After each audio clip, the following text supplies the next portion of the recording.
book is really falling apart now. I don't know if you can tell, but spine's falling off. Back cover's already fallen. It's really just a matter of days. Poor champ. Anyway, on Wednesday, April 5th, I dined with him at Monsieur Dilly's with Mr. John Scott of Amwell, the Quaker, Mr. Langton, Mr. Miller, now Sir John, and Dr. Thomas Campbell, an Irish clergyman whom I took the liberty of inviting to Mr. Dilly's table, having seen him at Mr. Thrale's, and been told that he had come to England chiefly with the view to see Dr. Johnson, for whom he entertained the highest veneration. Whew. He had since published a philosophical survey of the south of Ireland, a very entertaining book, which has, however, one fault, that it assumes the fictitious character of an Englishman.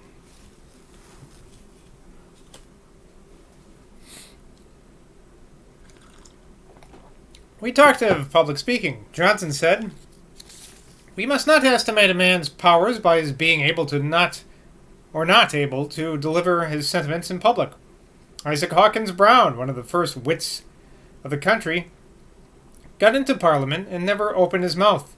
For my own part, I think it is more disgraceful never to try to speak than to try it and fail, as it is more disgraceful not to fight than to fight and be beaten." This argument appeared to be fallacious.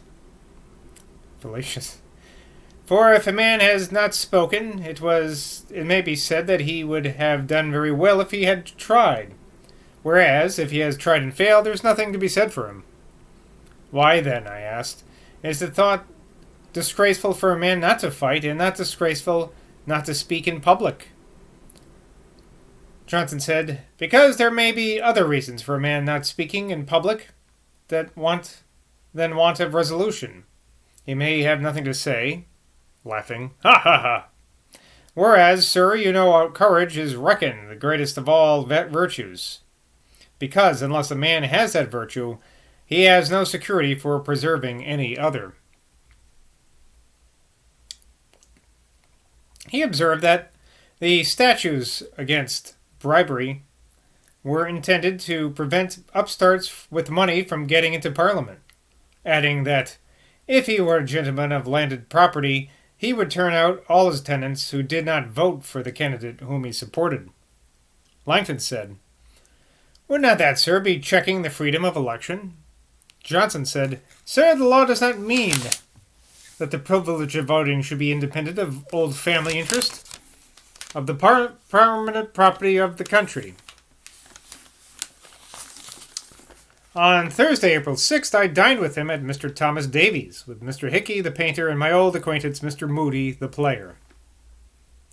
Dr. Johnson, as usual, spoke contemptuously of Coley Cibber, or Cibber, I don't know yet. "It is wonderful that a man who for 40 years has lived with the great and the witty," Johnson said, "should have acquired so ill the talents of conversation, and he had but half to furnish, for one half of what he said was oaths." He, however, allowed considerable merit to some of his comedies, and said there was no reason to believe that The Careless Husband was not written by himself. Davies said he was the first dramatic writer who introduced genteel ladies upon the stage. Johnson refuted this observation by instancing several such characters in comedies before his time. Davies said, trying to defend himself from a charge of ignorance, "I mean genteel moral characters." "I think," said Hickey, "gentility and morality are inseparable." I said, "By no means, sir. The genteelest characters are often the most immoral. Does not Lord Chesterfield give precepts for an united wickedness and the graces? A man, indeed, is not genteel when he gets drunk, but most vices may be committed very genteelly. A man may debauch his friend's wife genteelly. He may cheat at cards genteelly." Hickey said, "I do not think that is genteel." I said, "Sir, it may not be like a gentleman, but it may be genteel." Johnson said, "You are meaning two different things. One means exterior grace, the other honor. It is certain that a man may be very immoral with exterior grace. Lovelace in Clarissa is a very genteel and a very wicked character. Tom Hervey, who died the other day, though a vicious man, was one of the gentlest men that ever lived. Tom Davies instanced Charles II, and Johnson said, taking fire at my attack upon the prince, for whom he had an extraordinary partiality, Charles II was licentious in his practice, but he always had a reverence for what was good. Charles II knew his people and rewarded merit. The church was at no time better filled than in his reign. He was the best king we have had from his time till the reign of his present majesty, except James II, who was a very good king, but unhappily believed that it was necessary for the salvation of his subjects that they should be Roman Catholics. He had the merit of endeavoring to do what he thought was for the salvation of the souls of his subjects, till he lost a great empire. We, who thought that we should not be saved if we were Roman Catholics, had the merit of maintaining our religion at the expense of submitting ourselves to the government of King William, for it could not be done otherwise, to the government of one of the most worthless scoundrels that ever existed. No, Charles II was not such a man. He named another king here. Later footnote here says George II. He was not such a man as this, as George II. He did not destroy his father's will. He took money indeed from France, but he did not betray those over whom he ruled. He did not let the French fleet pass ours. George I knew nothing and desired to know nothing, did nothing and desired to do nothing, and the only good thing that is told of him is that he wished to restore the crown to its hereditary successor. He roared with prodigious violence against George II here. When he ceased, Moody interjected in an Irish tone and with a comic look, "Ah, poor George II."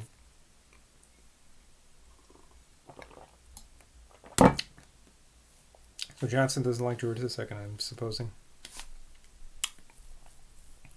I mentioned that Dr. Thomas Campbell had come from Ireland to London, principally to see Dr. Johnson.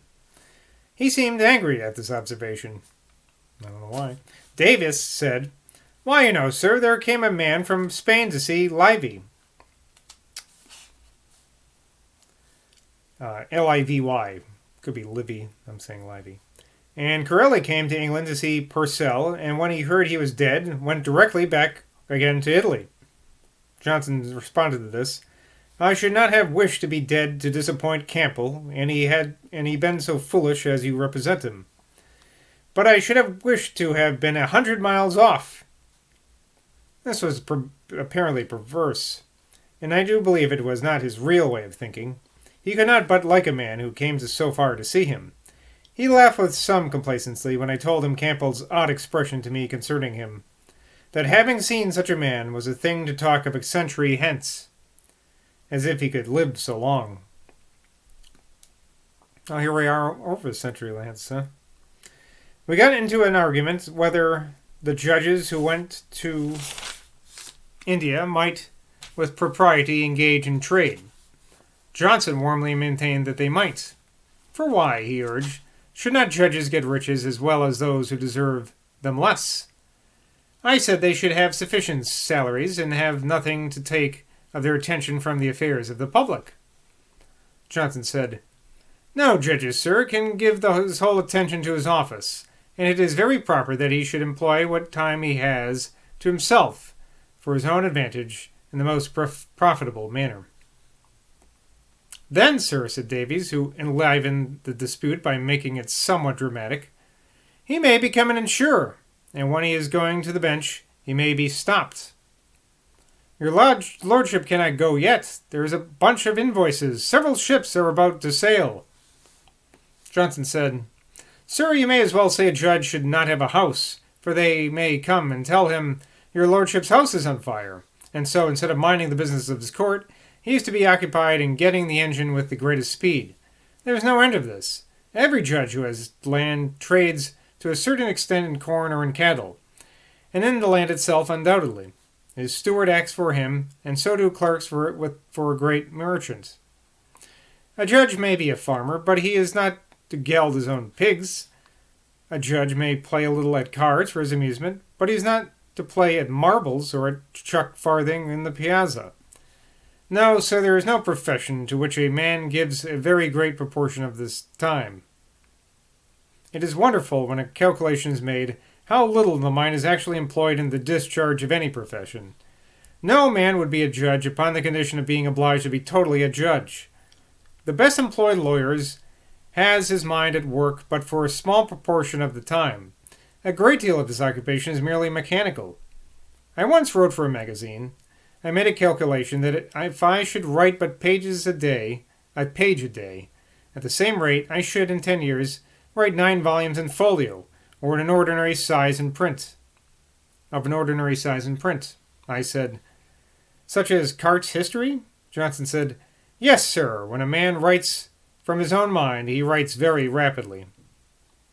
Johnson certainly did, who had a mind stored with knowledge and teeming with imagery, but the observation is not applicable to writers in general.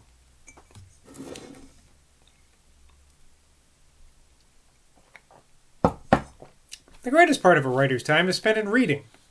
In order to write, a man will turn over half a library to make one book. That's Johnson, I think, speaking. I argued warmly against the judge trading and mentioned Hale as an instance of a perfect judge who devoted himself entirely to his office. Johnson said, Hale, sir, attended to other things besides law. He left a great estate. I said, that was because what he got accumulated without any exertion and anxiety on his part. While the dispute went on, Moody once tried to say something upon our side. Tom Davies clapped him on the back to encourage him. Beauclerk, to whom I mentioned this circumstance, said that he could not conceive a more humiliating situation than to be clapped on the back by Tom Davies. We spoke of Ralt, to whose Dictionary of Commerce Dr. Johnson wrote the preface. Johnson said, Old Gardner, the bookseller, employed Ralt and Smart to write a monthly miscellany called the Universal Visitor. There was a formal written contract, which Allen the printer saw. Gardner thought as you do of the judge. They were bound to write nothing else. They were to have, I think, a third of the profits of this sixpenny pamphlet, and the contract was for 99 years. I wish I had thought of giving that to Thurlow in the cause about literary property. What an excellent instance would it have been on the oppression of booksellers towards poor authors, smiling at this. There has probably been some mistake as to the terms of the supposed extraordinary contract, the recital of which from hearsay afforded Johnson so much play of his sportive acuteness. Or it was worded as he supposed. It is strong, or if it was worded as he supposed, it is so strange that I should conclude it was a joke. Mr. Gardner, I am assured, was a worthy and liberal man. Davies, zealous for the honor of the trade, said Gardner was not properly a bookseller. Johnson answered, Nay, sir, he certainly was a bookseller. He had served his time regularly, and was a member of the Stationers' Company, kept a shop in the face of mankind, purchased copyright, and was a bibliopole, sir, in every sense. I wrote for some months in the Universal Visitor for poor Smart, while he was mad, not then knowing the terms on which he was engaged to write, and thinking I was doing him good. I hoped his wits would soon return to him. Mine returned to me, and I wrote in the Universal Visitor no longer.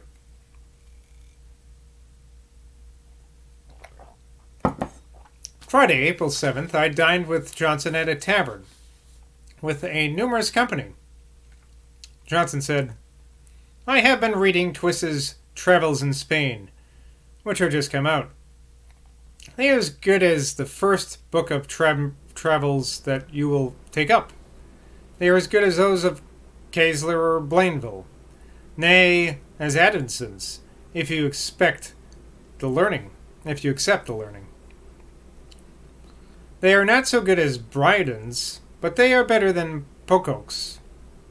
I have not, indeed, cut the leaves yet, but I have read it in them where the pages are open, and I do suppose that what is in the pages which are closed is worse than what is in the open pages.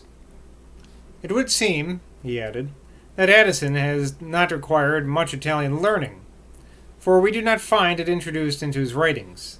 The only instance that I recollect is his quotation, Stavo bene, per star meglio, sto qui. I was well, I would be better, and here I am.